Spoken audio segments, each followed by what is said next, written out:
దేవుని పిల్లలు పరిశుద్ధులైనటువంటి మీ అందరికీ నా హృదయపూర్వకమైనటువంటి అందరికీ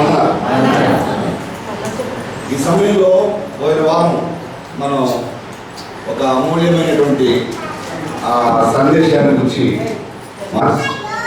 చాలామంది నేటి కాలంలో వారి యొక్క భక్తిని వారు చేసుకోకుండా బైబిల్ గ్రంథం మీద వారు యేసును నమ్మని వారు చాలామంది బైబిల్ గ్రంథం మీద వ్యాఖ్యానాలు రాయకు దానిపైన ఎన్నో రకాలైనటువంటి మనుషులకు అనుమానాలు కల్పించడం చేస్తున్నారు.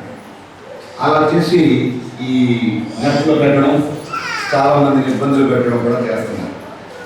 అది వాస్తవికంగా వారు చట్ట విరుద్ధమైన పనులు చేస్తున్నారు. ఏ వ్యక్తి ఏ ఇతర గ్రంథాన్ని కించపరుస్తుంది కానీ, ఎందుకంటే అతను నమ్మని దాన్ని అతను దానిలో ప్రత్యేకంగా అతను ఇన్వాల్వ్ అయ్యి దాన్ని అవమానపరిచేటువంటి పనులు ఏది చేసినా చట్టరీత్యంగా అది నేరం. ప్రతి ఒక్కరు కూడా గ్రహించాలని మనం చేస్తున్నాం. క్రైస్తవ సోదరులు కూడా ఇతర విషయాల్ని వీటిలో ప్రస్తావించకుండా, ఒకరి మనోభావాలు ఇబ్బంది పడకుండా సత్యాన్ని ప్రకటించడానికి వారు కూడా ముందుకు రావాలని ప్రభుపక్షంగా ప్రతి ఒక్కరికి పిలుపునిస్తున్నారు.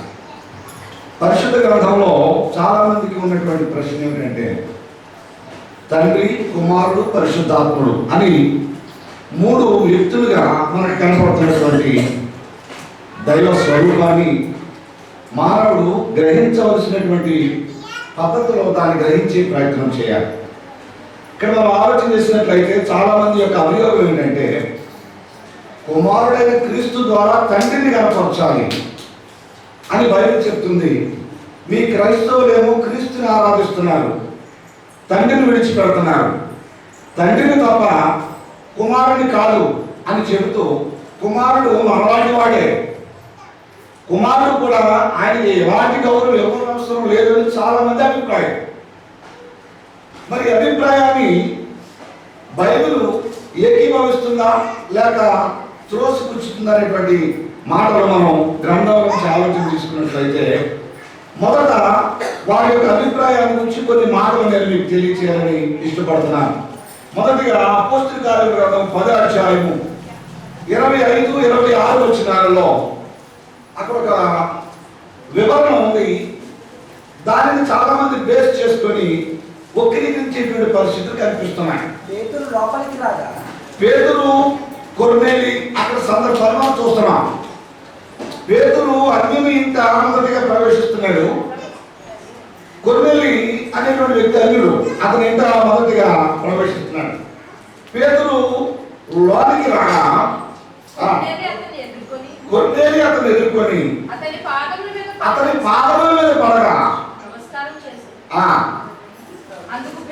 అందుకు పేతురు నీవు లేచి నిలువుము, నేను కూడా నరుడనే, అంటే నాకు నమస్కరించవద్దు అని అతను సంకేతం ఇచ్చాడు.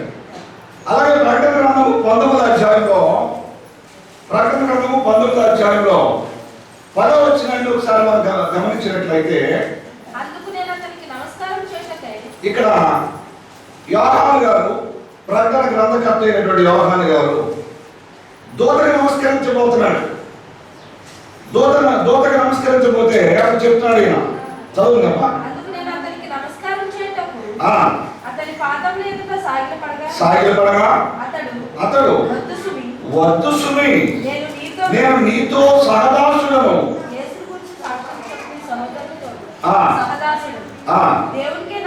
దేవునికే నమస్కారం చేయమని చెప్పుచున్నాడు.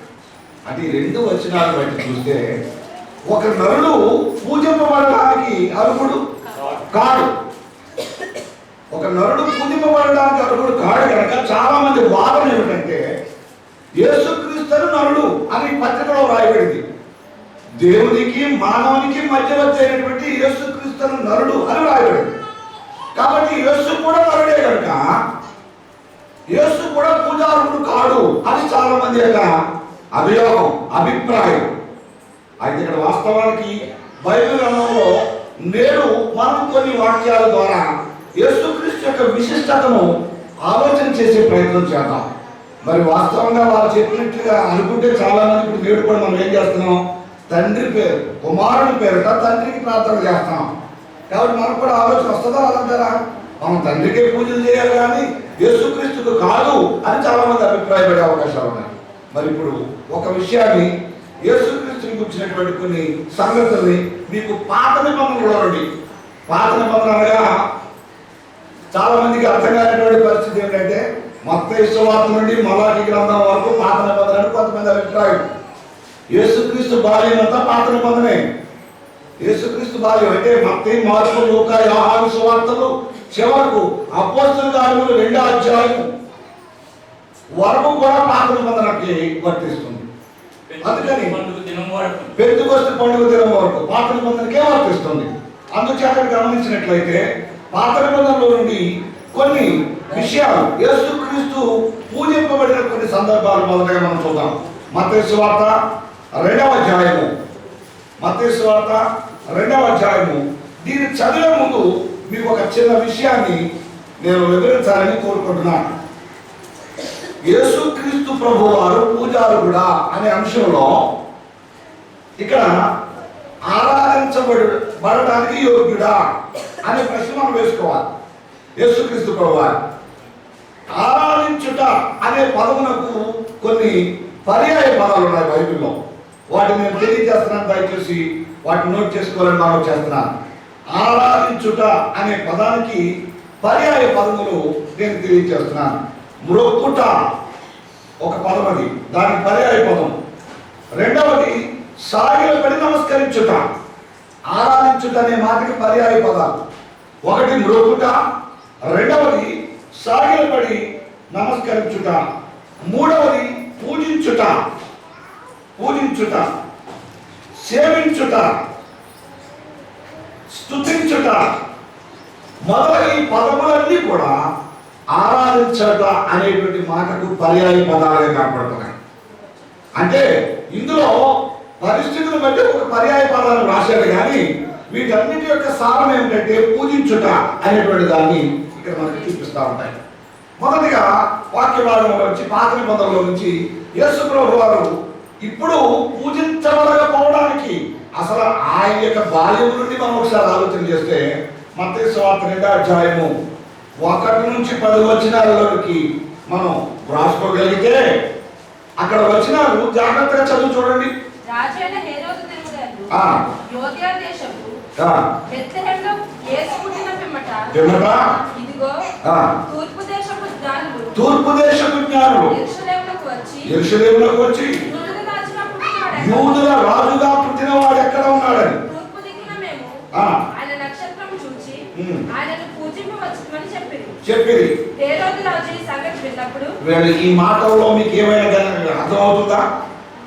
యేసు బాలుడిగా ఉన్నప్పుడు తూర్పు దేశపు జ్ఞానులు ఏం చేయడానికి వచ్చారంటే వాడు పూజింపవచ్చిమని చెప్పాడు. తర్వాత క్రింద 8, 9, 10 వచనాలు చూడండి.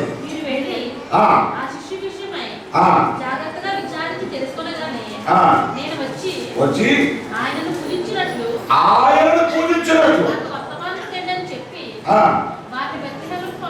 పంపారు. విని బయలుదేరి పోవచ్చుండగా ఇదిగో తూర్పు దేశమున వారు చూచిన నక్షత్రము ఆ శిష్యుడిన చోటు కీడుగా వచ్చి నిలిచి వరకు వారు ముందుగా నడిచెను. వారు ఆ నక్షత్రమును చూచి అత్యానందభరితులై ఇంటిలోనికి వచ్చి తల్లి అయిన మరియను సాగిలపడి ఆయనను బాగా చెప్తున్నాను ఇక్కడ, మరియను కాదు, ఆయనను పూజించి పెట్టెలు విప్పి బంగారము, సాంబ్రాణి, బోళము కానుకలుగా ఇచ్చారు. యేసు ప్రభు వారు ఎప్పుడు పూజలు అందుకున్నాడు? ఆయన పూజలు అందుకున్నాడో లేదో బైబిల్ సరిగా చదవని వారికి ఏమర్థం ఉంది? చాలా జాగ్రత్తగా మంచి సంగతులు వినబోతున్నాం, మంచి సంగతులు చూడబోతున్నాం. యేసు పూజారుడు కాదు అని చాలా మంది అంటున్నారు. యేసు పూజారుడు అని చెప్పడానికి ఆయన జన్మము ద్వారానే పూజింపబడ్డాడు, లోకంలో పూజింపబడ్డాడు అని మనం ఇక్కడ చూస్తున్నాం. అలాగే మరొక వాక్యాన్ని కూడా ఇక్కడ చూసినట్లయితే జ్ఞానులు ఆయనను పూజించినట్లుగా చూస్తున్నాం. తర్వాత రెండవది గుడ్డివాడు, చూపు పొందిన గుడ్డివాడు. ఆయన గురించి ఇక్కడ ఏమని రాయబడిందో తెలుసా? యోహాను సువార్త 9వ అధ్యాయం, యోహాను సువార్త 9వ అధ్యాయం 35 నుంచి 39 వచనాలు. పరిసయ్యులు వారిని వెలివేశారు. యేసు విని వారిని కనుగొని, నీవు దేవుని కుమారుని యందు విశ్వాసం ఉంచుచున్నావని అడిగాను. ప్రభువా, విశ్వాసం ఉంచుటకు ఆయన ఎవడని అడగగా యేసు, నీవు ఆయనను చూచుచున్నావు, అంతట వాడు ప్రభువా నేను విశ్వసించుచున్నానని చెప్పి ఆయనకు మొక్కెను. చాలా జాగ్రత్తగా ఉన్నారు. ఆయన ఏం చేశాడంటే ఈయన మొక్కాడు. ఒక గుడ్డివాడు ఆయన మొక్కినట్లుగా ఉంది. మరి ఇందాక మీకు చదివినప్పుడు వాక్యంలో పైన దూత నమస్కరించినప్పుడు ఏమన్నాడు? వద్దు, నేను నీతో సహదాసుని, నీవు నాకు పూజలు చేయకూడదు అని చెప్పాడు. మరి ఇక్కడ గమనించినట్లయితే జ్ఞానం వచ్చి పూజిస్తుంటే అక్కడ ఆటంకపరిచినట్టు వారు ఎవరు కూడా లేరే. చాలా మంది వాదన ఏంటంటే బైబిల్లో ఆయన పూజించినట్లు లేదు ఆధారం అంటారు చాలా మంది. మరి ఇది ఆధారం లేదా? రెండవది గుడ్డివాడు, అసలు పుట్టుకతో కన్నులు లేని వాడు ఎక్కడైనా చూసిన దాఖలాలు ఉన్నాయా? లేవు. అలాంటి వానికి కన్నులు రప్పించినటువంటి పరిస్థితిలో ఆ గుడ్డివాడు వచ్చి ఏం చేశాడట? మ్రొక్కాడు. ఎవరికి? అప్పుడు మ్రొక్కినప్పుడు ఆయన వద్దన్నాడా? మ్రొక్కవద్దన్నాడా? వద్దలేదు. ఈ మరొక సందర్భాన్ని కూడా మనం ఇక్కడ గమనించినట్లయితే దీనిని ఇంగ్లీష్ లో బాగా రాశారు. ఇదే ఇంగ్లీష్ బైబిల్లోకి వెళ్తే వర్షిప్ హిమ్ అని ఉంటుంది, ఆయనను పూజించను అని రాయబడి ఉంటుంది. అంటే ఆయన పూజారుడు కనుక ఆ గుడ్డివాడు ఆయనను పూజించినట్లుగా గ్రంథంలో లిఖించబడింది. అలాగే మరొక భాగం చూస్తే కుష్ఠరోగుల యొక్క పరిస్థితిని మనం గమనిస్తే మత్తయి సువార్త 8వ అధ్యాయము, మత్తయి సువార్త 8వ అధ్యాయము 1వ వచనాన్ని ఒకసారి దయచేసి గమనించి చూడాలని మనం చేస్తున్నాం. దిగి వచ్చినప్పుడు ఆయనను వెంబడించారు. ఇదిగో కుష్ఠరోగి వచ్చి ఆయనకు మ్రొక్కి ఏం చేశాడండి? మృక్కడం అంటే ఇందాక ఏం చెప్పుకున్నాము? పర్యాయ పదం. ఆరాధించడం లేక పూజించడం, సాష్టాంగపడి నమస్కారం, సాగిపడడం, ఇవన్నీ పర్యాయ పదాలు. కాబట్టి కుష్ఠరోగి మొదట ఏం చేశాడంటే స్వస్థత పొందడానికి ముందు ఆయన మ్రొక్కాడు. ఎవరికి? యేసుక్రీస్తు ప్రభు వారికి మ్రొక్కాడు. ఇక్కడ ఈ వచనంలో పూజించినట్లుగా చూస్తున్నాం. అలాగే లూకాసు సువార్త 5వ అధ్యాయము 12 నుంచి 16 వచనాలు. చాలా మంది నేడు వాదిస్తున్న వాదన బైబిల్లో లేని వాదన వారు వాదిస్తున్నారు. యేసుక్రీస్తు పూజారుడు కాదని, ఆయన పూజ చేయవలసిన అవసరం లేదని, ఆయన మనలాంటి ఒక మానవుడని చెప్పడంలో ఏమాత్రం అందులో పసలేదు. కారణం ఏంటంటే ఆయన పసివాడిగా ఉన్నప్పుడు పూజింపబడ్డాడు, వృద్ధివాడి దగ్గర పూజింపబడ్డాడు, కుష్ఠరోగుల దగ్గర పూజింపబడ్డాడు. ఇంకా మనం ఈ వచనంలో మరొక వాక్యాన్ని కూడా మీకు చూపిస్తాను. మరొక వాక్యాన్ని యేసు ప్రభు శిష్యులు, ఇది చాలా ప్రాముఖ్యమైనటువంటి పాయింట్. యేసు ప్రభు శిష్యులు ఆయనను మొక్కి ఆరాధించారు. ఈ సంగతి చాలా మందికి తెలియని సంగతి. యేసు ప్రభు శిష్యులు కూడా ఉన్నారు. వారు కేవలం ఆయనతో పనిచేసినంత కాలంలో చాలా మందికి లోబడినట్టుగా తెలుసు. కానీ శిష్యులు కూడా ఆయనను మొక్కిన సందర్భం మత్తయి సువార్త 14వ అధ్యాయము 22-23 వచనాలు. మత్తయి సువార్త ఆ రాత్రి 4వ జామున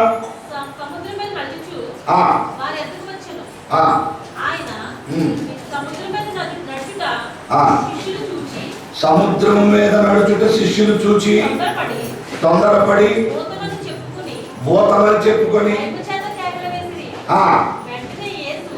వెంటనే యేసు ధైర్యం తెచ్చుకొనుడి, భయపడుతున్నది ఆ వారితో చెప్పగా ఉమ్ పేతురు ప్రభువా ఉమ్ నీవైతే ఆ. నిలబెడుతున్న నీడ మీద నడిచి నీ యొద్దకు వచ్చినప్పుడు నాకు సెలవిమ్మని ఆయనతో అనెను. ఆ ఆయన నమ్మనగానే ఉమ్. పేతురు దోణ దిగి 30 నుండి 33 వచనాల్లోకి ఆయన వచ్చేసేయండి. చూచి భయపడి ఆ ఉరిపోగసాగి ఉమ్. ప్రభువా ఉమ్. నన్ను రక్షింపమని కేకలు వేశాను. ఆ వెంటనే యేసు చేయి చాపి అతన్ని పట్టుకొని అల్పవిశ్వాసి ఎందుకు సందేహపడుతున్నావు అతనితో చెప్పాను. ఆ వారు ఉమ్. దోణి ఎక్కినప్పుడు గాలి అడిగాను. ఆ అంతటా దోణిలో ఉన్నవారు వచ్చి దోనిలో ఉన్నవారు వచ్చి నీవు నిజముగా దేవుని కుమారుడు అని చెప్పి దేవుని కుమారుడు అని చెప్పి ఆయనకు మొక్కిరి. ఎవరు శిష్యులందరూ శిష్యులందరూ ఆయన ఏం చేశారు ఇప్పుడు రొక్కారు.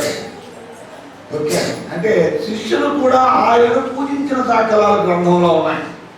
తర్వాత దీన్ని ఇంకా మనం కొంచెం బాగా వివరంగా దీని గురించి మనం ఆలోచన చేయాలంటే అసలు ఆయన ఎక్కడ పూజారుడో తెలుసా? ఆయన ఎక్కడ పూజారుడు? చాలా మందికి కొంతవరకే తెలుసు ఆయన ఎక్కడ పూజారుడు అనేటువంటి. ఆయన గురించి మనం బైబిల్ గ్రంథంలో చదవగలిగితే ఆయన ఎక్కడ పూజారుడు అంటే పరలోకములో కూడా ఆయన ఆరాధించబడినట్టుగా గ్రంథంలో రాయబడింది. ఎక్కడండి? పరలోకములో. పరలోకములో కూడా ఆయనే పూజారుడుగా కనపడుతున్నాడు. ఇక్కడ ప్రకటన గ్రంథం 5వ అధ్యాయం 8వ వచనం.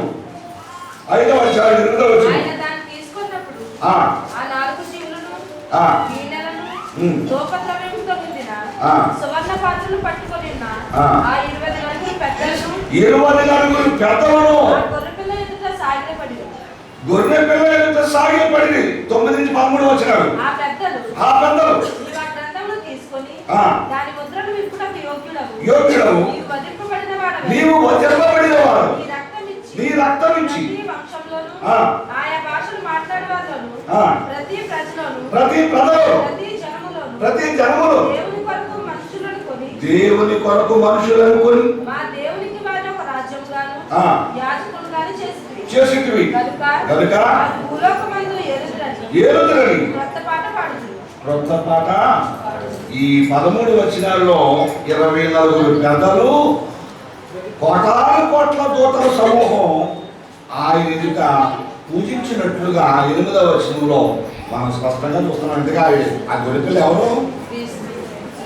ఎక్కడ దొరుకుతుంది ఈ స్థుతి? పరలోకంలో. పరలోకములో పూజలు అందుకున్న మహాదేవుడు, పరలోకంలో పూజలు అందుకున్న మహానుభావుడు యేసు భూలోకానికి వచ్చాడని ఎవరో చీపుగా మాట్లాడడానికి అవకాశం లేదు. ఆయన భూలోకంలో వెలిసినవాడు కాదు, పరలోకములో నుండి వచ్చినవాడు. పరలోకములో నుండి వచ్చినవాడు. అందుచేత ఫిలిప్పీ పత్రిక 2వ అధ్యాయము 10-11 వచనాల్లో పరలోకమందున్న వారిలో కానీ భూమి మీద ఉన్న వారిలో కానీ భూమి క్రింద ఉన్న వారిలో కానీ ప్రతి వారి మోకాలు. ఇక్కడ ఎన్ని లోకాలు చెప్తున్నాడు? మళ్ళా ముల్లోకాలు చెప్తున్నాడు. ఏ మనిషి అయినా ఈ భూమి మీద ముల్లోకాలను జయించినటువంటి వాడు యేసుక్రీస్తు ప్రభువు వారు మాత్రమే.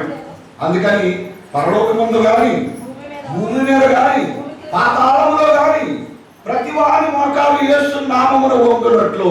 అంటే ఇప్పుడు ప్రతి వారి యొక్క మోకాలు యేసు నామములో వంగాలి అంటే ఆయన పూజారుడు అని చెప్తున్నాడు. అక్కడ పూజారుడు అని చెబుతూ ప్రతి నామములకు పైనామము తండ్రి యేసుక్రీస్తు ప్రభువు వారికి అనుగ్రహించాడు.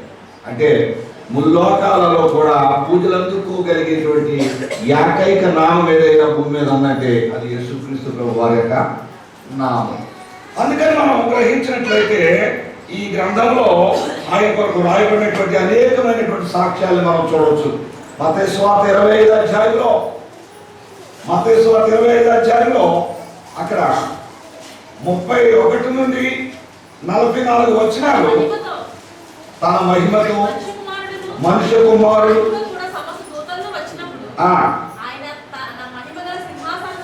తన మహిమ గల సింహాసనం మీద ఎవరి నుంచి రాస్తున్నాడు? ఇక్కడ యేసుక్రీస్తు ప్రభు వారి నుంచి రాస్తున్నాడు. దయచేసి గమనించండి, ఇక్కడ కన్ఫ్యూజ్ కావాల్సిన పని ఏం లేదు. ఎందుకంటే తండ్రి ఎవరికి కనిపించేవాడు కాడు. ఆయన సర్వంతర్యామి, సర్వవ్యాప్తి, సర్వము ఉన్నవాడు. చాలా మంది అంటారు కదా, ఎందెందు వెతికినా తానే ఉన్నాడు. ఉదాహరణకి ఇప్పుడు నేను ఉన్నాను, కాడాల్లో ఉన్నాను. నేను ఇదే సమయంలో కోరుకుంటూ ఉండగలనా? ఉండలేదు. కారణం ఏంటంటే నేను ఒక పదార్థం కలిగినటువంటి వాడు. కానీ బైబిల్ గ్రంథంలో ఎవరు రాశాడు తెలుసండి? ఏ నరుడును ఎప్పుడు తండ్రిని చూచి ఉండలేదు, చూచిన నరుడు బ్రతకుడు అన్నాడు. అంటే తండ్రిని కల్పించేవాడు కాదు, మరి తండ్రిని మనకు బయలుపరిచిన వాడు ఎవరు? కుమారుడైన క్రీస్తు. బయలుపరిచిన వాడు కుమారుడైన క్రీస్తు. అందుకని ఇక్కడ గ్రహించినట్లయితే ఆయన తండ్రి దగ్గర వేటిని విన్నాడో, వేటిని చూచాడో వాటిని మనకి పరిచయం చేయడానికి మాత్రమే తీసుకొచ్చాడు తప్ప, ఆయన పరిచయం చేస్తే మనకు తెలుసు తప్ప, లేకపోతే ఆ సంగతులు మనకి తెలిసేవి కావు. అందుకని ఆయన తండ్రి దగ్గర నమ్మకమైనటువంటి నడక నడిచి నేర్చుకున్నాడు. ఎవరు? కుమారుడైన క్రీస్తు. తండ్రి దగ్గర నుంచి ఫిలిప్పీ పత్రికలో మనం చూస్తే దేవునితో సమానముగా ఉండుట విడిచిపెట్టకూడని భాగ్యమని ఎంచుకోలేదు, కానీ మనుషులు పోలిక ధరించాడట. పోలికలో మానవుడిగా వచ్చి, ఇక్కడ గమనించాలి, పోలికలో మానవుడిగా వచ్చి. దీని మీద మీ గతంలో కూడా కొంత వివరణ ఇవ్వడం జరిగింది. ఒక వ్యక్తి మరొక వ్యక్తితో మరొక వ్యక్తిని రక్షించాలంటే, ఉదాహరణకి గతంలో మీకు చెప్పాను కొన్ని చీమలు రోడ్డు గట్టిగా నడుచుకుంటూ వెళ్ళిపోతున్నాయట.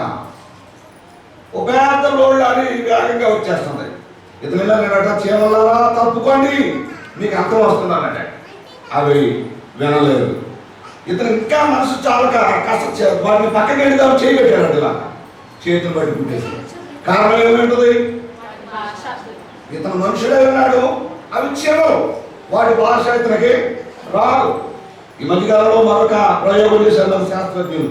ఇంట్లో ఉన్న బొద్దింకలు బయటకు పోవడానికి వాటికి కృత్రిమంగా ఉండేటువంటి ఒక బొద్దింక తయారు చేసి దాని వాసన దీనికి రాశారు. వాటి ఉండే లక్షణం ఏంటంటే దానిలో ఒక నాయకత్వం వహించే బొద్దింక ఒకటి ఉంటుందట. అది ఎటు ప్రయాణం చేస్తే మిగిలినట్టే వెళ్ళిపోతాయి. ఆ వాసన బట్టే బయటకు వెళ్ళిపోతే ఇవన్నీ బయటకు వెళ్ళిపోతున్నాయి. అంటే ఒక జంతువుతో మాట్లాడాలంటే వాటి యొక్క భాష వాటికే అర్థమవుతుంది. అలాగే ఒక మానవుడితో మాట్లాడాలంటే, ఒక దేవుడు మానవుడితో మాట్లాడడానికి రెండు కూడా జరిగే సందర్భాలు కాదు.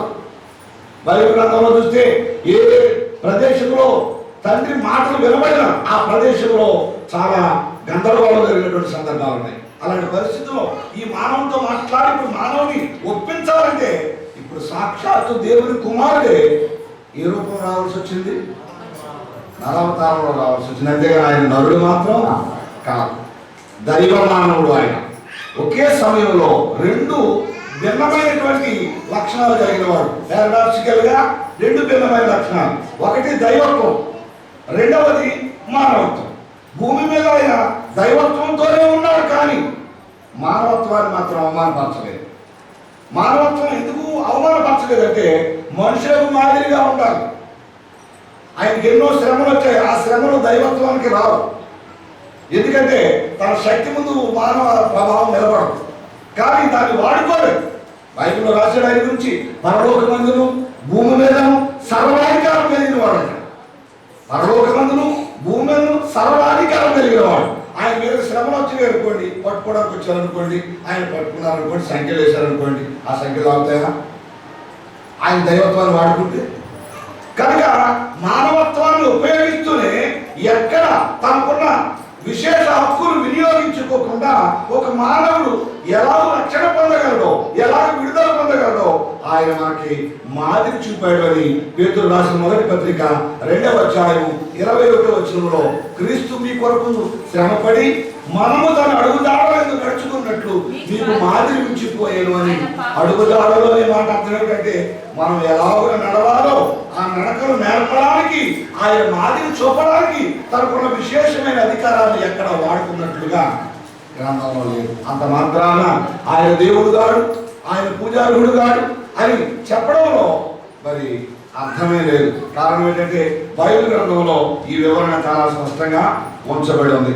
ఇంకొక మాట, ప్రవక్తల కాలంలో ప్రవక్తలు చెప్పిన సాక్ష్యాలు ఇక చెప్పాలంటే అనేకమైన ఆధారాలు ఉన్నాయి బైబిల్ గ్రంథంలో. ప్రవక్తల కాలంలో 1-2 కాదు ఇచ్చినటువంటి ఆధారాలు అవేంటి అని మనం ఆలోచన చేస్తే, యెషయా గ్రంథము 45వ అధ్యాయంలో 22-23 వచనాలు ఒకసారి పోల్చి చూస్తే మంచు విడిపోనట్లుగా వాటిని కూడా మనం ప్రవచనాలుగా తీసుకోవాలి. తర్వాత కీర్తన గ్రంథం 45వ అధ్యాయంలో కీర్తన 45వ కీర్తనలో 11వ చరణంలో అది క్రీస్తుని గురించిన ప్రవచనం. అది కేవలం క్రీస్తుని గురించినటువంటి ప్రవచనం. 45:11 ఈ రాజు నీ ప్రభువు నీ సౌందర్యమును కోరినవా అతనికి నమస్కరించుము. ఎవరి సౌందర్యమును కోరినవాడు? ఇక్కడ గమనిస్తే క్రీస్తు గురించి చెప్పబడినటువంటి ప్రవచనం అది. సంఘము క్రీస్తు సంఘాన్ని సౌందర్యముగా చూసుకుంటున్నాడు కనుక సంఘము క్రీస్తుకి ఏమవ్వాలట? అన్ని విషయములను లోబడి ఆయనకు పూజించేదిగా నమస్కరించేదిగా ఉండాలని వాక్యములో వ్రాస్తున్నాడు. హెబ్రీయులకు రాసిన పత్రిక 1వ అధ్యాయము 6వ వచనములో హెబ్రీయులకు రాసిన పత్రిక 1:6లో మరియు ఆయన భూలోకమునకు ఆది సంభూతిని మరలా రప్పించినప్పుడు దేవుని దూతలందరూ ఎవరికి ఇప్పుడు ఒక విషయాన్ని నేను మీకు చెప్పబోతున్నాను. మత్తయి సువార్త 25వ అధ్యాయం ఒకసారి మరలా మీరు తెరిస్తే ఆ సింహాసనం మీద ఆయన కూర్చుండి తన మహిమతో మనుష్య కుమారుడును వచ్చినప్పుడు ఆయన ఎవరు చెప్పండి ఈ మాటలో? క్రీస్తు గురించి మాత్రమే. తీర్పు దినమందు జరగబోతున్నటువంటి ఆ మహా అందమైన సన్నివేశానికి కళ్ళ కట్టిన చూపిస్తున్నాడు. చూడండి, తన మహిమ గల సింహాసనం మీద కూర్చుండును. అప్పుడు సమస్త జనములు పోగు చేయబడుదురు. గొల్లవాడు మేకలలో నుండి గొర్రెలను వేరుపరచినట్లు కుడివైపున గొర్రెలను మేకలను అప్పుడు రాజు కుడివైపున ఉన్న వారిని చూచి నా తండ్రి చేత ఎవరు సంబోధిస్తున్నాడంటే తండ్రి చేత ఆశీర్వదింపబడిన వారు రండి, నిత్యరాజ్యమును స్వతంత్రించుకోండి. నేను ఆకలి పట్టింది, మీరు నాకు భోజనం పెట్టింది. దప్పికొంటిని ఎవరికండి? యేసుక్రీస్తుకి ఎప్పుడు ఇచ్చారు? ఆయన సింహాసనం కూర్చొని అడుగుతాడు, నేను ఆకలి కొనాలని భోజనం పెట్టారు, దప్పికొనాలని దాహం ఇచ్చారు, బట్టలు లేని స్థితిలో ఉన్నాను, దిగంబరిగా ఉన్నాను, వస్త్రాలు ఇచ్చాడు. ఇవన్నీ చెప్పుకొస్తున్నాడు ఈ లిస్టు. కూర్చొని సింహాసనం మీద కూర్చొని నేను ఆకలి కొనాలని అంటాడు. నేను ఎవరిని పిలుస్తున్నాడు? తండ్రి చేత ఆశీర్వదించబడిన వారిని పిలుస్తున్నాడు. ఈయన ఆకలి కొనాలంటున్నాడు. ఈయన ఆకలి కొంటే అప్పుడు కింద అడుగుతున్నారు వాడు, నువ్వు ఆకలి కొనడం ఏంటి, మేము ఇవ్వాలి నీకు ఇవ్వడం ఏంటి అని అడుగుతుంటే ఆయన అంటున్నాడు, మిక్కిలి అల్పులైన ఈయన సహోదరులలో ఒకరికి చేసి తిని కనుక. అంటే ఇప్పుడు ఇలా చూడండి, ఇక్కడ ఏదైనా జరుగుతుంది ఎవరికి చెందుతున్నాయి? అవి క్రీస్తుకు చెందుతున్నాయి. సింహాసనం కూర్చొని నా తండ్రికి చేశాడు అంటలేదు, ఒకరికి చేసి తిని కనుక నాకు అన్నాడు. నాకు అనే వ్యక్తి ఎవరు? సింహాసనం కూర్చున్న వాడు క్రీస్తు. ఒక విషయాన్ని గ్రహించాలి, క్రీస్తుకి ఎందుకు మనం పూజలు చేయాలో ఒక్కొక్క అంశాన్ని నేను మీకు చెప్పడానికి సిద్ధపడాలని ఆశపడుతున్నాను. ఎందుకంటే ఆయన గురించి మనకు అర్థమైతే ఆయన పూజించగలం, ఆయన గురించి అర్థం కాకపోతే ఆయన పూజించలేరు. కాబట్టి యేసుక్రీస్తు ఒక సామాన్య మానవుడు అది ఎవరైనా వాదిస్తే అది తప్పు. ఈ రోజు కేవలం మనం ఒక్కదాని మీద కాన్సన్ట్రేషన్ ఎందుకు పెట్టామంటే ఇంతగా ఆయన పూజింపబడిన దాఖలాల గ్రంథంలో ఉన్నాయా లేవా అనే దాని గురించి మాత్రమే మాట్లాడుతున్నాం. మరిన్ని విషయాలు మనం మాట్లాడడానికి మరింత విశ్లేషణ లోపలికి వెళ్ళవచ్చు. ఇక్కడ గమనించండి, దూతలందరూ కూడా ఆయనకి ఏం చేయాలంటండి? నమస్కారం చేస్తారు అన్నాడు. దూతలందరూ నమస్కారం చేసినట్టు ఎక్కడైనా ఉందో బైబిల్లోని? యేసు ప్రభు పుట్టినప్పుడు ఎంతమంది ఆయన పూజించారో తెలుసా? లూకాసు వార్త 2వ అధ్యాయంలో, లూకాసు వార్త 2వ అధ్యాయంలో 14వ వచనమా? వెంటనే 12 13 చదవమ్మా.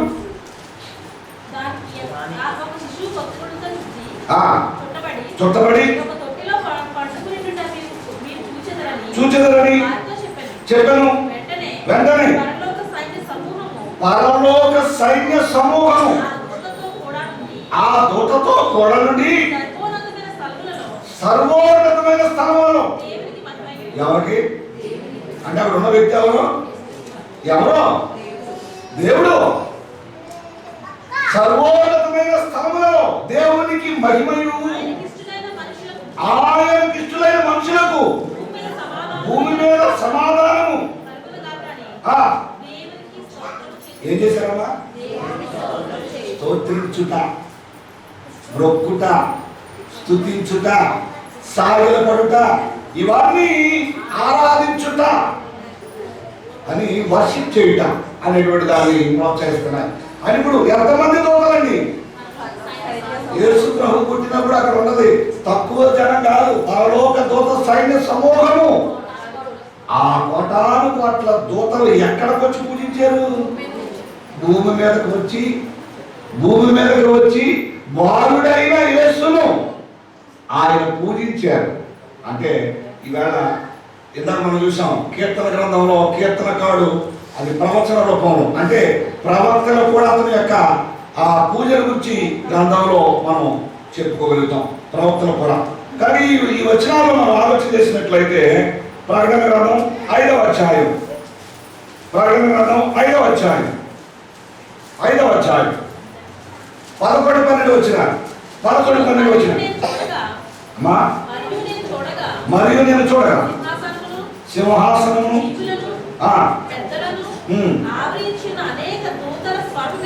వినబడను. కోట్ల కొలదిగా ఉండను.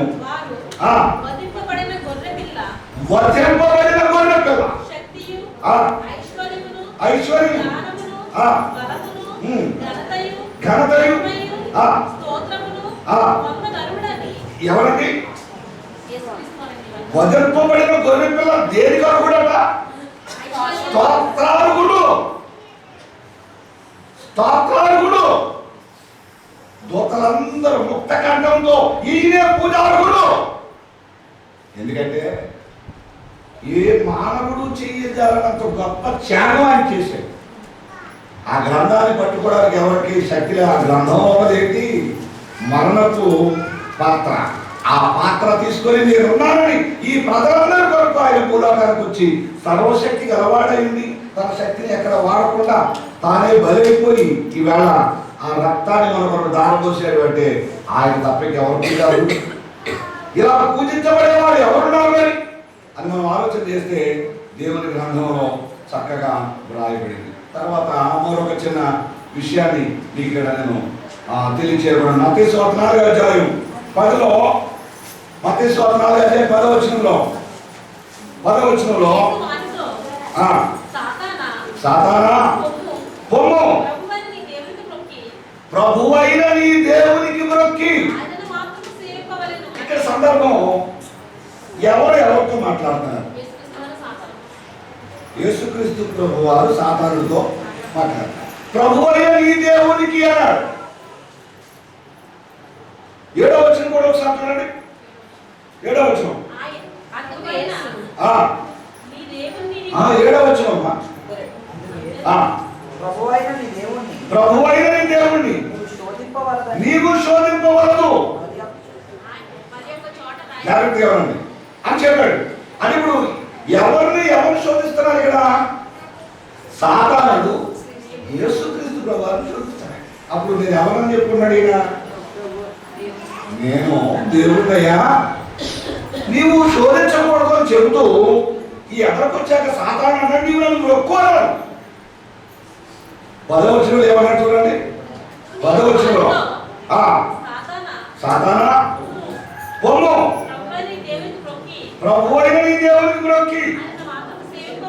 ఆయన మాత్రమే. అంటే ఇప్పుడు ఎలా చూడండి, ఈయనకి ఎవరు మొక్కాలో చెప్తున్నాడు? సాతానుడు ఏమో నన్ను మొక్కమంటున్నాడు. అప్పుడు ప్రభు చెప్పిన మాట ఏంటి? నీవే నన్ను మొక్కాలి. అంటే సృష్టి, సృష్టి తర్వాత దూతలు, తర్వాత ప్రవక్తలు, తర్వాత సాతాను కూడా ఎవరికి మొక్కాలి? క్రీస్తుకి మొక్కాలి. అంటే సాతానుడు కూడా మొక్కవలసినటువంటి అవసరత ఉంది అని చెప్తున్నాడు. ఇవాళ గమనించండి, చాలా మందికి సంగతులు తెలియక దేవుని పిల్లలైన వారు సాతాను సంబంధమైన క్రియల్లోకి వెళ్ళి మనం యేసుక్రీస్తుని అవమానపరిచేవారు ఉంటున్నాం.